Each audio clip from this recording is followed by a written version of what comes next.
Hey there. Hello, hello. I'm really, really happy to be here. And here's what I want to do actually. Uh,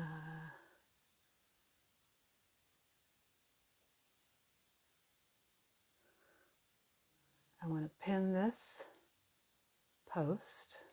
There, pin this comment so anyone who's coming in will see what we're doing here. Okay. And hi. I've been thinking about going live and talking to you live for a while, but I needed a kind of organizing principle. I needed something to just hold it together. Now, if you know me, you know that I love to sing. And this past week, I had my usual thing where I was obsessed with one song, singing it over and over again. Excuse me. You can ask the people around here. I tend to take one song and sing it over and over again. And it's all because of the lyrics. I love the lyrics. So this time, the lyrics were not unusually about being calm in conflict. Now, the person that wrote the song doesn't know that these lyrics are about being calm in conflict. Most songs I find in North America, anyway, most hit songs are about romance, which is too bad because there's so many other amazing things to sing about. So I get obsessed with a song, and this song that I've most recently been obsessed with is about, for me, it's about one of the most powerful ways of being calm in conflict. So I want to tell you about that way of being calm in conflict, and at the end of this time, and it's going to be about 20 minutes, maybe half an hour, I'm going to sing you this song. And maybe you'll be able to guess it. I'll give you a hint. It's from 1979. There, I'm dating myself. Okay? So, all right. We want our relationships to be amazing, and we dream of them being amazing. And we're willing to do so much to make them wonderful, and sometimes we want them to be perfect. But then we get to those moments that are so hard, and we go from our dreams and our expectations and trying so hard to make relationships good. And then fights and arguments come up, and sometimes we feel like we're done. I can't do this anymore. I want to tell you that as long as you're still in a relationship, there is something powerful that you can do to shift this. And even if you have a connection, a relationship with someone who tends to get angry and you feel like it's for no reason, maybe someone who tends to blame and complain, and you just wish they would understand and be able to talk about things well. This could be, we said most hit songs are about romance. This could be your romantic partner or your life partner. It could also be your kid or your mother or your boss, anyone who you have a relationship that's important to you. You can do this one powerful thing that can heal your relationship. It won't always heal the relationship, because healing the relationship depends on the other person too. But it will at least heal the way you deal with conflict, and it can definitely heal your day. All right. And this tool is I call it radical listening. And it's radical because it's a choice, very important. It's a choice that no matter how the other person is speaking or acting, it's a choice to listen to that person. I can't emphasize enough that it's a choice, because, if someone's behaving badly, it's completely legitimate to just say, I won't stand for you talking to me that way, and leave the room or whatever. But sometimes we find in these relationships that are very important to us that just backfires. It makes things worse, and we don't get the relationship we want. So, radical listening is basically rising above the way the other person is talking and acting and listening to them. And you're using all of your mindfulness tools in this moment. So you're connecting to the present moment, because when someone is very upset and then we're very upset, we can forget that the present moment is actually okay. And I'm definitely talking here about difficult relationships, but I'm not talking about physical abuse. disclaimer, disclaimer. I'm not talking about physical abuse. I'm not talking about seriously emotionally abusive relationships. And if that's your situation, I really recommend that you find a local therapist, a local professional to work with. But many of us are in relationships with all different kinds of people where the other person is losing it. Sometimes we feel like for no reason. Okay? So using all your mindfulness tools to connect to the present moment, and also using your self-compassion tools, because radical listening is an extremely compassionate practice towards the other person, and we can't give compassion to the other person without practicing compassion to ourselves. And sometimes, you want to know how radical listening can look, sometimes it looks like this. We're just working really hard to keep ourselves together and not get into that back and forth. It doesn't have to look pretty. It can still be powerful. And I think I've used the word practice, to use the practice of radical listening and the practice of compassion for yourself first. It's a practice, and that means it doesn't have to be perfect. It's not going to be perfect. And it also means that no matter how little you do, just doing a tiny bit builds your muscles, right? It's like an exercise. It builds your abilities. It builds your strength. It builds your mindfulness and your compassion. And it's powerful work for you that you will take into every part of your life. It's healing for the relationships, but it's also healing for you and empowering for you in your whole life. So one of the reasons we don't go to listen to radical listening is because we're looking for a shortcut, okay? It would be great if we could have one. The shortcut that we're looking for during fights and arguments is that we want the other person to understand us. We want the other person to know that they shouldn't be talking this way, that it's not useful. These are the shortcuts we're looking for, especially when it's the other person that's starting the fight or the argument, or keeping it going, and maybe that person tends to really blame and complain. And the shortcut we look for during fights and arguments is that they would just stop. We wish that they would just stop. We wish that they could hear this one very clear thing that we have to say that would help them. It might even help them. It might even answer their question. But when they're so upset, they can't hear us. So that's why, even though we want them to get it, they can't hear us in that moment. So the shortcut doesn't work. The word shortcut, by the way, are a hint about what song I'm going to sing at the end of this live.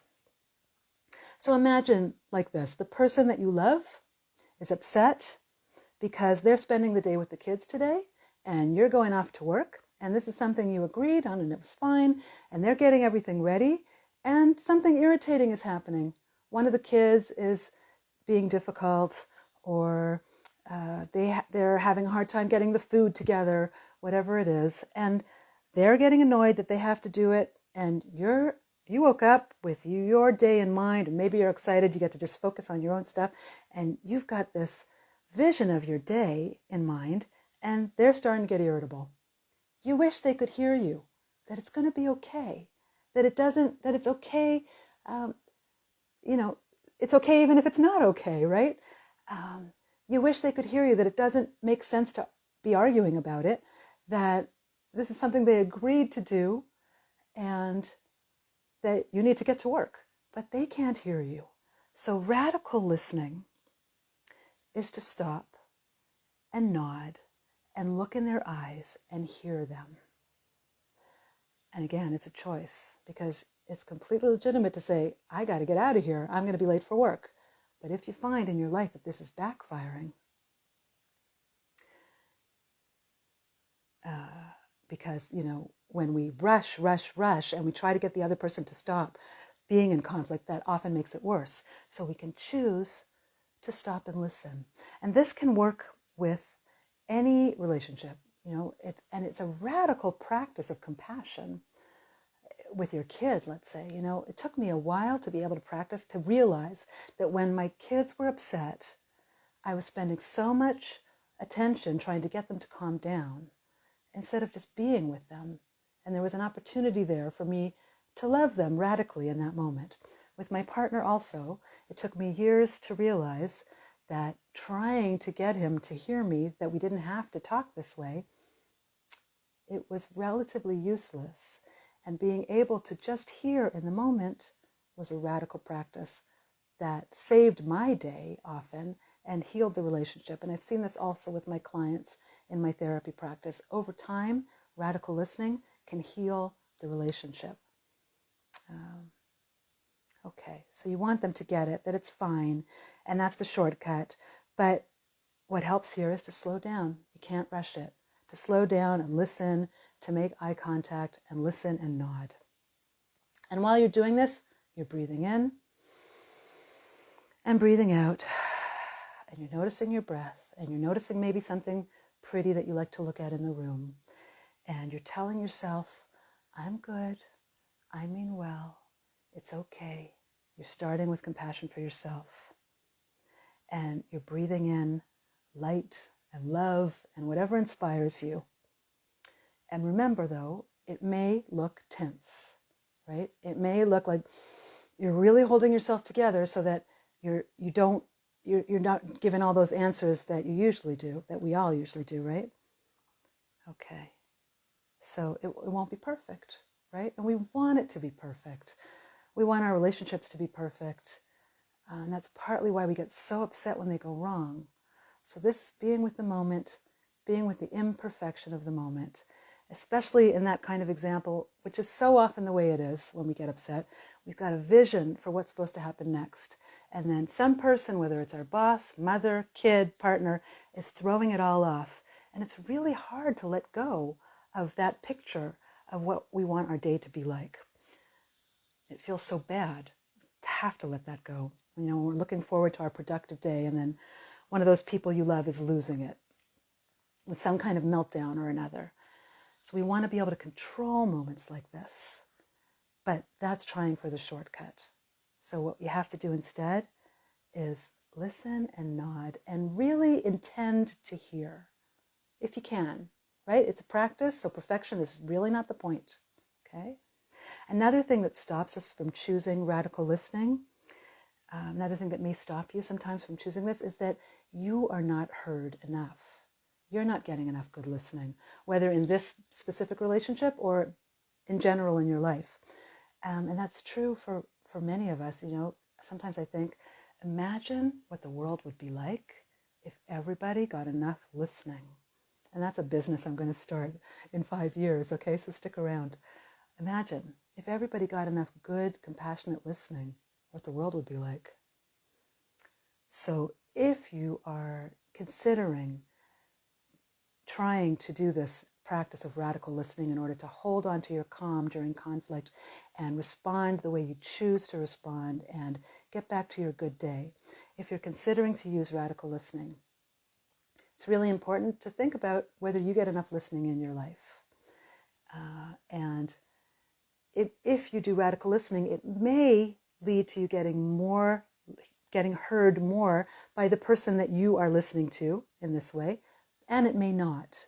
It certainly won't get you more listening in that moment because they're upset. They can't hear you. But over time, and I talk about this in the Calm in Conflict course, over time, when we listen radically over time and with certain people, it doesn't work with everybody, we can point that out. They get it. They see that something different is happening, and then they want to hear us too.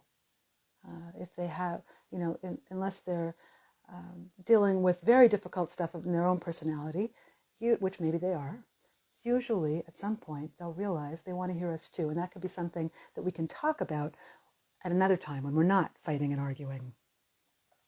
But so you may get more listening from this person, or maybe not. Maybe it's your kid, right? We're not supposed to expect great listening from our kids. Sometimes they give it to us anyway, but it's not necessarily the goal.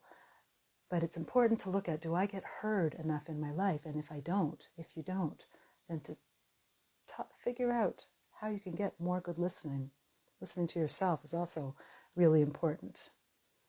Okay. So thinking about how you can get heard, because we all need that so much. Sometimes we also feel, here's another hint about the song.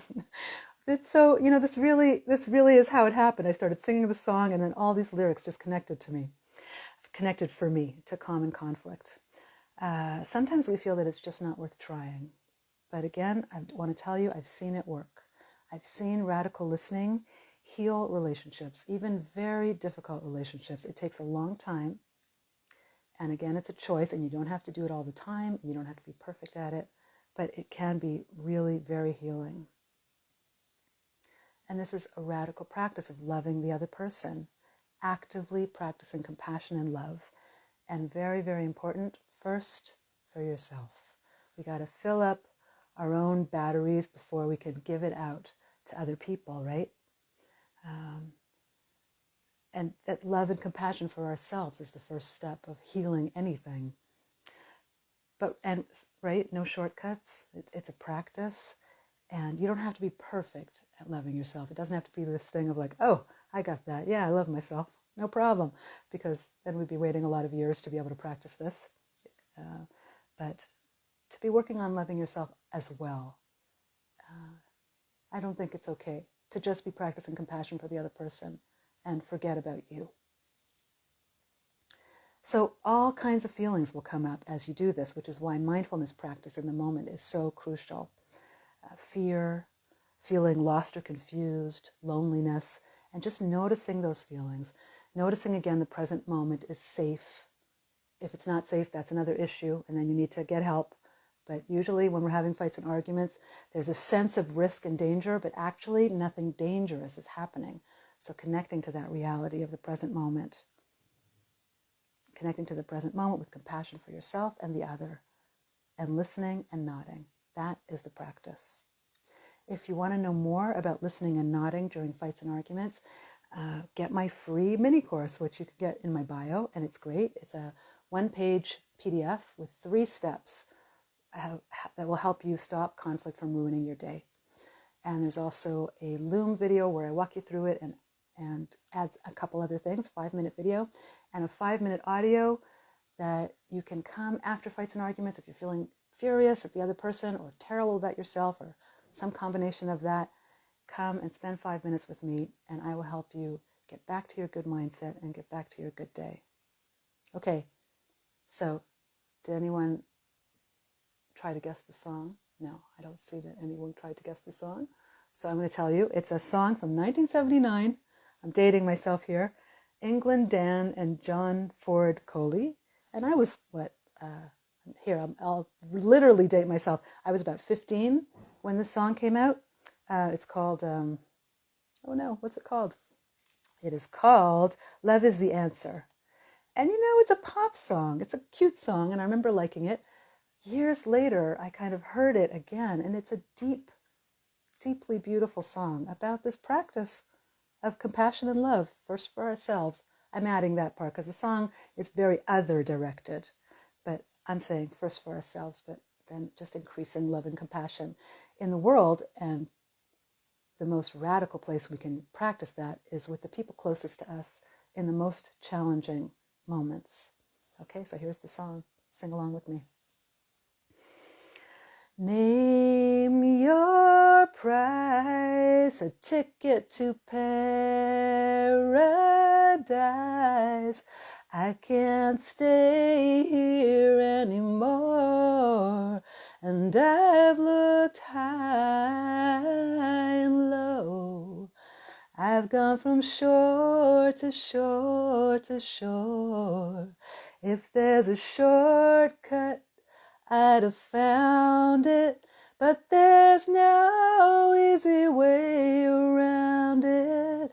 Light of the world, shine on me. Love is the answer. Let it shine, shine on us all. Set us free. Love is the answer. And who knows why someday we all must die. We're all homeless boys and girls, and we are never heard. It's such a lonely, lonely, lonely world. People turn their heads and walk on by. Tell me, is it worth just another try? Light of the world, shine on me. Love is the answer. Let it shine, shine on us all. Set us free. Love is the answer. Tell me, are we alive or just a dying planet? What are the chances? Ask the one in your heart for the answer. And when you feel afraid, love one another. When you've lost your way, love one another. When you're all alone, love one another. When you're far from home, love yourself. That's me adding that. Love yourself. When you're down and out, love yourself. When your hopes run out, love one another. When you need a friend, love one another. When you're near the end, we got to love one another, and start with loving yourself. Light of the world, shine on me. Love is the answer. Let it shine, shine on us all. Set us free. Love is the answer.